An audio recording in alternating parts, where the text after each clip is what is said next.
ಪರಿಸರ ಸಂರಕ್ಷಣೆಗೆ ಪ್ರತಿಯೊಬ್ಬರು ಮುಂದಾಗಿ ಬಂಡಿವಡ್ಡರ್. ಪರಿಸರ ಸಂರಕ್ಷಣೆ ಮಾಡೋದು ಪ್ರತಿಯೊಬ್ಬ ಮನುಷ್ಯನ ಕರ್ತವ್ಯವಾಗಿದೆ ಅಂತ ಗವಿಸಿದ್ದೇಶ್ವರ ಪ್ರೌಢಶಾಲೆಯ ಮುಖ್ಯ ಶಿಕ್ಷಕ ವೆಂಕಟೇಶ್ ಬಂಡಿವಡ್ಡರ್ ಅವರು ಹೇಳಿದರು.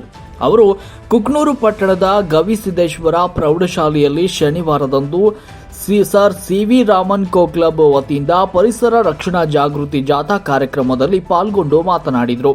ಪರಿಸರ ಸಂರಕ್ಷಣೆಯಿಂದ ಸಮಾಜದಲ್ಲಿ ಉತ್ತಮ ವಾತಾವರಣದ ಜೊತೆಗೆ ಜಲಮೂಲಗಳನ್ನು ಹೆಚ್ಚಿಸಲು ಸಹಕಾರಿಯಾಗ್ತಾ ಇದೆ ಅಂತ ಅಭಿಪ್ರಾಯವನ್ನ ವ್ಯಕ್ತಪಡಿಸಿ ಮಾತನಾಡಿದರು.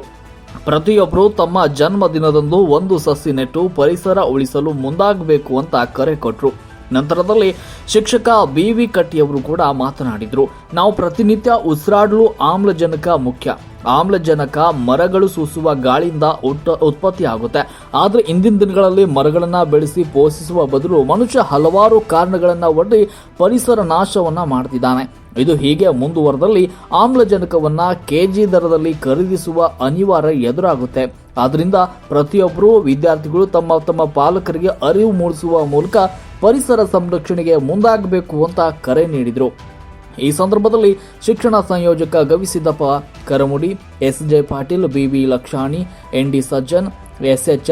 ಗುಡ್ಲಾನೂರ್, D D. Jogannavar, V R. Hiremath, R D. Rathod, Manjula, S H. Gudlanur, K B. Doddamani, A B. Mulimani ಹಾಗೂ ಶಾಲಾ ಸಿಬ್ಬಂದಿ ವರ್ಗದವರು, ಶಾಲಾ ವಿದ್ಯಾರ್ಥಿಗಳು ಇತರರು ಈ ಸಂದರ್ಭದಲ್ಲಿ ಉಪಸ್ಥಿತರಿದ್ದರು. ವರದಿ ಪಂಚಯ್ಯ ಹಿರೇಮಠ್, ರಾಷ್ಟ್ರಕ್ರಾಂತಿ ನ್ಯೂಸ್, ಕೊಪ್ಪಳ.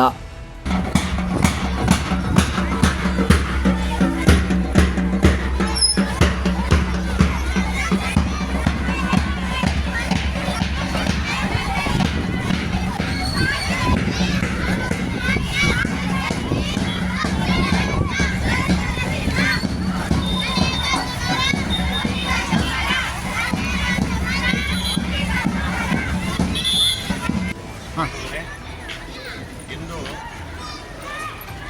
ನಮ್ಮ ಶಾಲೆಯ ವತಿಯಿಂದ ಶಿಕ್ಷಕರು ಮತ್ತು ವಿದ್ಯಾರ್ಥಿಗಳ ಸಮೇತವಾಗಿ ಈ ಪರಿಸರ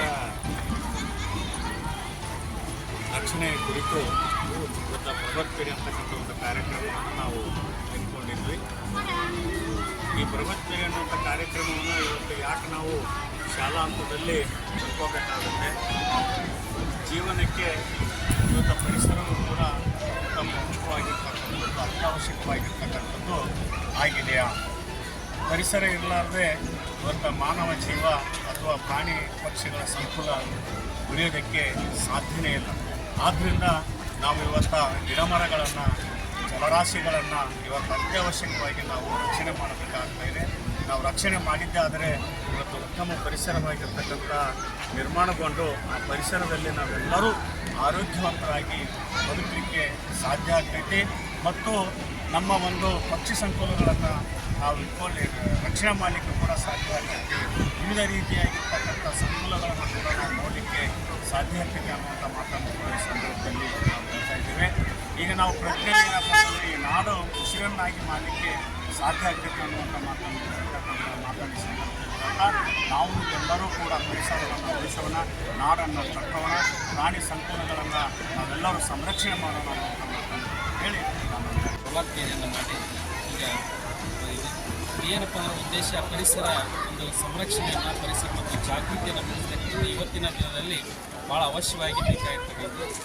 ಇವತ್ತು ಪರಿಸರ ಉಳಿದರೆ ನಾವು ಉಳಿದೆವು ಅಂತಕ್ಕಂಥದ್ದು ಪರಿಸರ ಅಳಿದರೆ ನಾವು ಅಳಿದೆವು ಅಂತಕ್ಕಂಥ ಒಂದು ಒಂದು ವಾಕ್ಯ ಅಂತಕ್ಕಂಥದ್ದನ್ನು ನಾವು ನೆನೆಸ್ಕೊಳ್ಬೇಕಾಗುತ್ತೆ.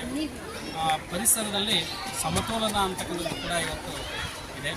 ಹೀಗಾಗಿ ನಾವು ಪರಿಸರ ಸಂರಕ್ಷಣೆಯಲ್ಲಿ ವಿದ್ಯಾರ್ಥಿಗಳನ್ನು ತೊಡಗಿಸಿಕೊಳ್ತಾ ಪ್ರಮುಖ ಕಾರ್ಯಕ್ರಮಗಳ ಮೂಲಕ ಪರಿಸರದ ಬಗ್ಗೆ ಜಾಗೃತಿಯನ್ನು ಮೂಡಿಸ್ತಾ ಈ ಒಂದು ಮಳೆ ಮತ್ತು ಬೆಳೆ ಚೆನ್ನಾಗಾಗುತ್ತಪ್ಪ ಅಂದರೆ ಈ ಎಳೆಗೆ ಮಳೆ ಬೇಕು. ಆ ಮಳೆಗೆ ಬೆಳೆ ಅಂತಕ್ಕಂಥದ್ದು ಆಗುತ್ತೆ. ಬೆಳೆಯಿಂದ ಇಡೀ ನಾಡಿನ ಒಂದು ಸಮೃದ್ಧಿ ಆಗ್ತದೆ ಅಂತಕ್ಕಂಥ ಈ ಒಂದು ಕಾರ್ಯಕ್ರಮದಲ್ಲಿ ಪರಿಸರ ಜಾಗೃತಿ ಅಂತಕ್ಕಂಥದ್ದು ಕೇವಲ ಒಬ್ಬ ವ್ಯಕ್ತಿಯಿಂದ ಮಾತ್ರ ಸಾಧ್ಯ ಇಲ್ಲ. ಇದು ನಮ್ಮೆಲ್ಲರ ಜವಾಬ್ದಾರಿ ಅಂತಕ್ಕಂಥದ್ದು, ನಮ್ಮೆಲ್ಲರ ಹೊಣೆ ಅಂತಕ್ಕಂಥದ್ದು ಈ ಕಾರ್ಯಕ್ರಮದಲ್ಲಿ ನಾನು ಹೇಳಲಿಕ್ಕೆ ಇಷ್ಟಪಡುತ್ತಾ ಇದ್ದೇನೆ. ಧನ್ಯವಾದಗಳು.